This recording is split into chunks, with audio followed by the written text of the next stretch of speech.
ಅತ್ಯಾಚಾರ ಲೈಂಗಿಕ ಕಿರುಕುಳ ಸಂತ್ರಸ್ತೆ ಕಿಡ್ನಾಪ್ ಪ್ರಕರಣಕ್ಕೆ ಸಂಬಂಧಪಟ್ಟಂತೆ ಶುಕ್ರವಾರ ಎಚ್.ಡಿ. ರೇವಣ್ಣಗೆ ಕಾದಿದ್ಯಾ ಮತ್ತಷ್ಟು ಸಂಕಷ್ಟ.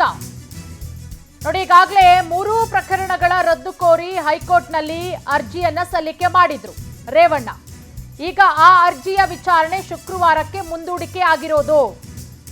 3 ಪ್ರಕರಣಗಳ ರದ್ದು ಮಾಡಬೇಕು.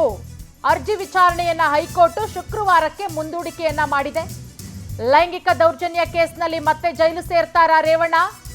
3 ಪ್ರಕರಣಗಳ ರದ್ದು ಮಾಡುತ್ತಾ ಹಾಗಾದ್ರೆ ಶುಕ್ರವಾರ ಹೈಕೋರ್ಟ್ನ ತೀರ್ಪು ಶುಕ್ರವಾರ ಏನಾಗಿರುತ್ತೆ?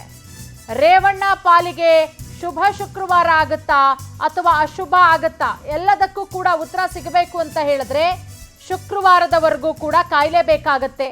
ನೋಡಿ, ಒಂದ್ ಕಡೆ ಎಲ್ಲದರಿಂದನೂ ಕೂಡ ಮುಕ್ತಿ ಕೊಡುವಂತಹ ರೇವಣ್ಣ ಟೆಂಪಲ್ ರನ್ ಮೊರೆ ಹೋಗಿದ್ದಾರೆ. ಈಗಾಗಲೇ ದೇವರ ದರ್ಶನವನ್ನ ಪಡಿತಾನೆ ಇದ್ದಾರೆ. ಅದೆಲ್ಲದರ ನಡುವೆ ಈಗ 3 ಕೇಸ್ ಏನಿತ್ತು, 3ಅನ್ನ ಕೂಡ ರದ್ದು ಮಾಡಬೇಕು ಅಂತ ಹೇಳಿ ಹೈಕೋರ್ಟ್ ಮೊರೆ ಹೋಗಿರೋದು. ಅದರ ಜೊತೆಗೆ ಈ ಬೇಲ್ ಸಿಕ್ಕಿದೆಯಲ್ಲ, ಆ ಬೇಲ್ಗೆ ಆಕ್ಷೇಪಣೆಯನ್ನ ಸಲ್ಲಿಸಿ SIT ಕೂಡ ಹೈಕೋರ್ಟ್ ಮೊರೆ ಹೋಗಿದೆ. ಹಾಗಾಗಿ ಶುಕ್ರವಾರ ಇದೆಲ್ಲದರ ಬಗ್ಗೆ ವಿಚಾರಣೆ ನಡೆಯುತ್ತೆ. ಶುಕ್ರವಾರ ರೇವಣ್ಣ ಪಾಲಿಗೆ ಶುಭವಾಗುತ್ತಾ ಅಶುಭ ಆಗುತ್ತಾ ಕಾದು ನೋಡಬೇಕಾಗಿದೆ.